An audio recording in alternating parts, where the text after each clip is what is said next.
absolute pleasure to rise to speak on this Plain Language Act repeal bill in its first reading. And I'd like to acknowledge Honourable Jenny Salisa, who just sat down. I do agree with her in terms of the struggles that many ethnic communities who now make up a large population that actually has. But in her argument, she was talking about how during the vaccination in COVID times, when the vaccination information needed to be translated in their own language, that is what was needed, not necessarily simple English. It was in the language that they understood. And the other thing that she actually talked about, how there are many people who come to her electorate office with a child to translate for them. This act has been in place since 2022. It's now 2025, and she still has people coming to her office with a child to translate for them. So obviously the Plain Language Act has not actually worked.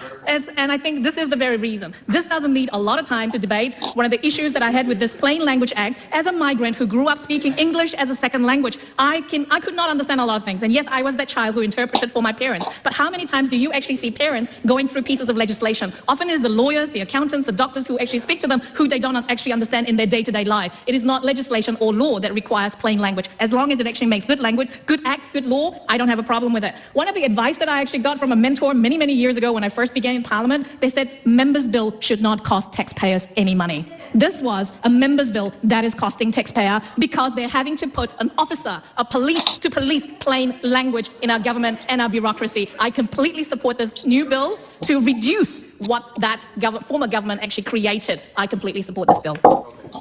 Did I just hear her sit there and say it's not working because little Johnny has to come in because little Johnny's mother really can't speak English that well, and it's still happening 3 years after the Act came into place?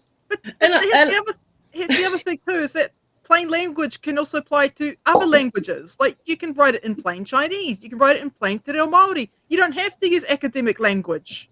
And I think what some of us are missing is that she's saying things like this, like, well, we've got lawyers and doctors and accountants that can do it. Oh, yeah. So hang on a second. Isn't that a bit dangerous that we're relying on these people to inform us or not inform us or take charge of full responsibility of our assets?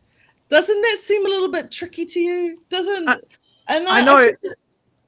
Yeah. And it's like when we've got this new visa now where, people who invest X amount of money don't have to pass simple English requirements, right? You might want to keep that bill around, I'm just saying, it's like, oh, they're rich, who cares? But it's like, no, it benefits everyone to have plain language. Again, there's people in these opportunities because they had opportunities to be in these educated roles. So what we're saying is the people who didn't have opportunities, just trust these people, okay?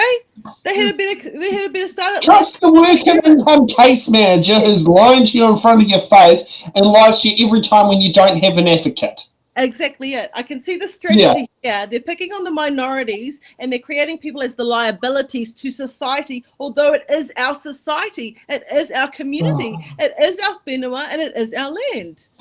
Oh, God. How dare you? Yeah. You can see the strategic flow from it. What they're doing is actually trying to make more disparities out of all of us. All of us.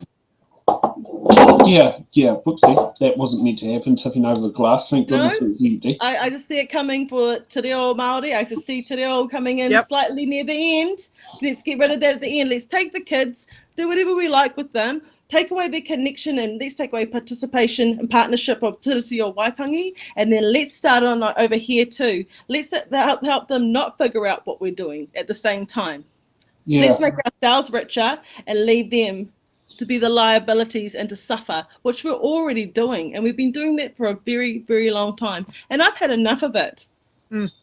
Yeah. Okay, well...